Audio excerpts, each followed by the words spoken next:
Hi friends, എല്ലാവർക്കും cook മിക്സിലേക്ക് സ്വാഗതം. ഇന്ന് നമ്മളിവിടെ ഉണ്ടാക്കാനായിട്ട് പോകുന്നത് ഒരു സിമ്പിളായിട്ടുള്ള ഹൈദരാബാദി ചിക്കൻ ബിരിയാണിയുടെ റെസിപ്പിയാണ്. അപ്പോൾ നമ്മൾ സാധാരണ ബിരിയാണി ഉണ്ടാക്കുന്നതിനെക്കാട്ടിയും കുറച്ചും കൂടി എളുപ്പത്തിൽ നമുക്ക് ഈ ബിരിയാണി തയ്യാറാക്കിയിട്ട് എടുക്കാനായിട്ട് പറ്റും. ഇതിനു വേണ്ടി നമ്മളിവിടെ എടുത്തിട്ടുള്ളത് ജീരകശാല റൈസാണ്. അപ്പോൾ നമുക്ക് എങ്ങനെയാണ് നല്ല രുചിയുള്ള ഹൈദരാബാദി ചിക്കൻ ബിരിയാണി ഉണ്ടാക്കുന്നതെന്ന് നോക്കാം. നമ്മൾ 1.5 കിലോ ചിക്കനാണ് എടുത്തിട്ടുള്ളത്. ആദ്യമായിട്ട് ചിക്കൻ നമുക്കൊന്ന് ചെറുതായി ഒന്ന് മാരിനേഷൻ ചെയ്തെടുക്കണം. അതിനായിട്ട് നമുക്ക് ഒരു ബൗളിലേക്ക് 1 ടീസ്പൂൺ മുളക് പൊടി ഇട്ട് കൊടുക്കാം, 1 teaspoon Kashmiri chilli powder, 1 teaspoon Hyderabadi chicken masala, 1/2 teaspoon മഞ്ഞൾപ്പൊടി, 1 ടീസ്പൂൺ ഉപ്പ്, 3 ടേബിൾ സ്പൂൺ സൺഫ്ലവർ ഓയിൽ. ഇത്രയും ചേർത്തതിന് ശേഷം നമുക്ക് കൈകൊണ്ട് ഇതൊന്ന് നന്നായിട്ട് മിക്സ് ചെയ്തെടുക്കാം. നമുക്കിതിലേക്ക് വൃത്തിയാക്കിയ ചിക്കൻ പീസ് ഇട്ട് കൊടുത്ത് നല്ലതുപോലെ മസാല ചേർത്ത് പിടിപ്പിക്കാം. അപ്പോൾ ചിക്കൻ്റെ എല്ലാ ഭാഗത്തും മസാല എത്തുന്ന രീതിയിൽ നല്ലതുപോലെ ഇതൊന്ന് തേച്ച് പിടിപ്പിച്ച് കൊടുക്കാം. അതിനുശേഷം നമുക്കിത് കവർ ചെയ്ത് 1 മണിക്കൂർ ഫ്രിഡ്ജിൽ റെസ്റ്റ് ചെയ്യാനായിട്ട് വെക്കാം. അപ്പോൾ ചിക്കൻ റെസ്റ്റ് ചെയ്യാനായിട്ട് വെച്ചിട്ടുണ്ട്. അപ്പോൾ ഈ സമയം കൊണ്ട് നമുക്ക് സവാളയും അണ്ടിപ്പരിപ്പൊക്കെ ഒന്ന് വറുത്തെടുക്കാം. നമ്മൾ സാധാരണ ബിരിയാണിക്ക് ചെയ്യുന്നത് പോലെ തന്നെ അണ്ടിപ്പരിപ്പും മുന്തിരിയൊക്കെ വറുത്തെടുക്കാം. പക്ഷെ നമുക്ക് ഹൈദരാബാദി ചിക്കൻ ബിരിയാണിക്ക് ഫ്രൈഡ് ഓനിയൻസ് നല്ലോണം വേണം. ഇവിടെ എടുത്തിട്ടുള്ളത് 3 വലിയ സവാള അരിഞ്ഞതാണ്. ഇത് നല്ലതുപോലെ ഒന്ന് ഫ്രൈ ചെയ്തിട്ടെടുക്കാം.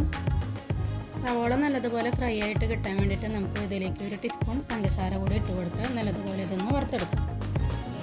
അപ്പം നമ്മളിവിടെ എല്ലാ സവാള ഇതുപോലെ ഫ്രൈ ചെയ്തെടുത്തിട്ടുണ്ട്. ഇനി നമുക്കിതൊരു പ്ലേറ്റിലേക്ക് മാറ്റാം.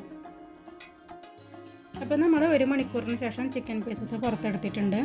ഇനി നമുക്ക് ഇതേ എണ്ണയിലേക്ക് തന്നെ ചിക്കൻ പീസസ് ഓരോന്നായിട്ട് ഇട്ട് കൊടുത്ത് ഒന്ന് ലൈറ്റായിട്ടൊന്ന് ഫ്രൈ ചെയ്തെടുക്കാം.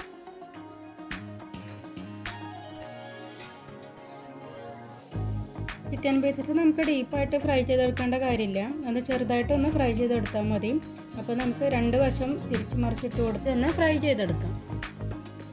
നമുക്ക് ചിക്കൻ പീസസ് ഒരു ബൗളിലേക്ക് മാറ്റാം.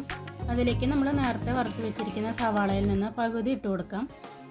നമുക്കിതിലേക്ക് 2 ടേബിൾ സ്പൂൺ മല്ലിപ്പൊടി, 1 table spoon Kashmiri chilli powder, 1 teaspoon Hyderabadi chicken masala, 1 teaspoon garam masala, 1 teaspoon മുളക് പൊടി, 1 ടേബിൾ സ്പൂൺ ഓയിൽ ഇത്രയും ഇതിലേക്ക് ചേർത്ത് കൊടുക്കാം. ഇനി നമുക്കിതിലേക്ക് ഇഞ്ചിയും വെളുത്തുള്ളിയും പച്ചമുളകും കൂടി ചതച്ചെടുത്തത് ഒരു 2 ടേബിൾ സ്പൂൺ ചേർത്ത് കൊടുക്കാം. പിന്നീട് ഇതിലേക്ക് 1 കൈപ്പിടി നിറയെ പുതിനയില അരിഞ്ഞത്, അതുപോലെ തന്നെ മല്ലിയില അരിഞ്ഞതും ഇതിലേക്ക് ചേർത്ത് കൊടുക്കാം.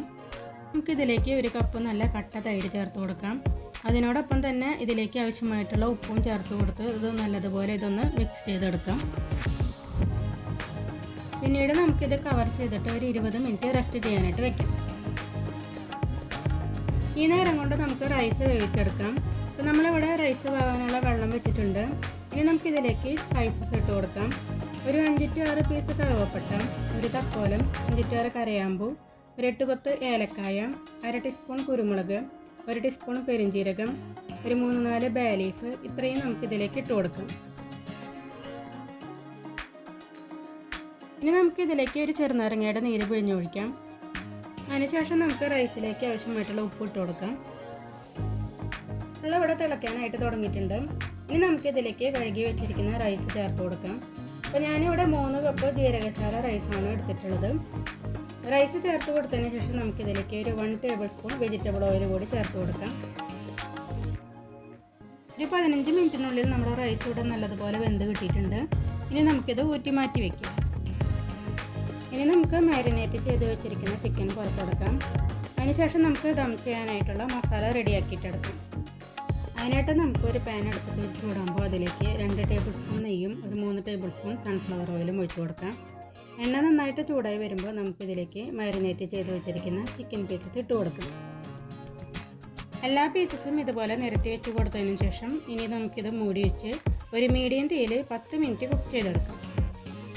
ഒരു 5 മിനിറ്റ് കഴിയുമ്പോൾ നമുക്ക് ചിക്കൻ പീസസ് ഒന്ന് തിരിച്ചിട്ട് കൊടുക്കാം. ഇനി നമുക്കിതിലേക്ക് കുറച്ച് പൈനാപ്പിൾ കൊത്തിയരിഞ്ഞത് ഇട്ട് കൊടുത്തതിന് ശേഷം ഇത് നല്ലതുപോലെ ഒന്ന് മിക്സ് ചെയ്തെടുത്ത് നമുക്കൊരു 5 മിനിറ്റ് കൂടി മൂടി വെച്ച് കുക്ക് ചെയ്തെടുക്കാം. അപ്പോൾ നമ്മുടെ ദം മസാല ഇവിടെ റെഡി ആയിട്ടുണ്ട്. ഇത് നമുക്കിനി ഇവിടെ മാറ്റി വയ്ക്കാം. അതിനുശേഷം നമുക്ക് ദം ചെയ്യാനുള്ള പാത്രം അടുപ്പത്ത് വയ്ക്കാം. ഇനി നമുക്കിതിലേക്ക് ഒരു 2 ടേബിൾ സ്പൂൺ നെയ്യ് ചേർത്തിട്ടൊന്ന് ചുറ്റിച്ച് കൊടുക്കാം. നമ്മളിവിടെ 2 ലെയറായിട്ടാണ് ദം ചെയ്തെടുക്കുന്നത്. അപ്പോൾ നമുക്ക് ആദ്യം ചിക്കൻ മസാല കുറച്ച് ആദ്യത്തെ ഒരു ലെയർ ഇട്ട് കൊടുക്കാം. അതിനുശേഷം നമുക്കിതിന് മുകളിലായിട്ട് വേവിച്ച് വെച്ചിരിക്കുന്ന റൈസ് പകുതി ചേർത്ത് കൊടുക്കാം. റൈസ് ഇട്ട് കൊടുത്തതിന് ശേഷം നമുക്കിതിലേക്ക് പാലും മഞ്ഞൾപ്പൊടിയും കൂടി മിക്സ് ചെയ്തത് ഒരു 1 ടേബിൾ സ്പൂൺ നമുക്ക് കുറേശ്ശെയായിട്ടൊന്ന് ഒഴിച്ചു കൊടുക്കാം. അതിനുശേഷം നമുക്ക് മല്ലിയില അരിഞ്ഞതും പുതിനയില അരിഞ്ഞതും ഇട്ട് കൊടുക്കാം. പിന്നെ നമുക്ക് കശുവണ്ടിയും മുന്തിരിയും ഫ്രൈ ചെയ്തെടുത്തത് ഇട്ട് കൊടുക്കാം. പിന്നെ കുറച്ച് പൈനാപ്പിൾ കൊത്തി അരിഞ്ഞത് ഇട്ട് കൊടുക്കാം. അതുപോലെ തന്നെ നമുക്ക് ഫ്രൈഡ് ഓനിയനും ചേർത്ത് കൊടുക്കാം. പിന്നെ നമ്മളിവിടെ ഒരു ലെയർ ദമ്മിട്ട് കൊടുത്തു. ഇനി നമുക്ക് ഇതുപോലെ തന്നെ രണ്ടാമത്തെ ലെയറും സ്റ്റെപ്പായിട്ട് ദമ്മിട്ട് കൊടുക്കാം.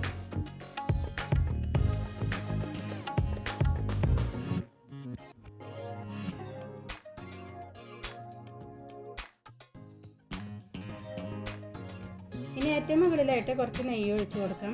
അതിനുശേഷം ഇത് നല്ല ടൈറ്റായിട്ട് കവർ ചെയ്ത് ലോ ഫ്ലെയിമിൽ മൂടി വെച്ചിട്ട് ഒരു 10 മിനിറ്റ് നമുക്കിതൊന്ന് സെറ്റാകാനായിട്ട് വെക്കാം. അപ്പോൾ നമ്മളിവിടെ ഒരു 10 മിനിറ്റിന് ശേഷം ഇതൊന്ന് ഓപ്പൺ ചെയ്ത് നോക്കി. അപ്പോൾ നമ്മുടെ ബിരിയാണി ഇത് നല്ലതുപോലെ ഒന്ന് സെറ്റായി വന്നിട്ടുണ്ട്. ഇനി നമുക്കിതൊരു സെർവിങ് പ്ലേറ്റിലേക്ക് മാറ്റാം.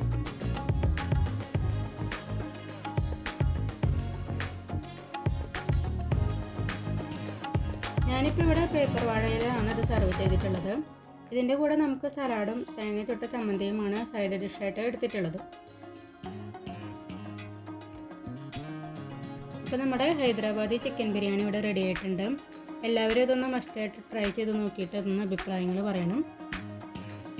അപ്പോൾ നമുക്ക് അടുത്തൊരു റെസിപ്പിയുമായിട്ട് വീണ്ടും കാണാം. എല്ലാവർക്കും ബൈ.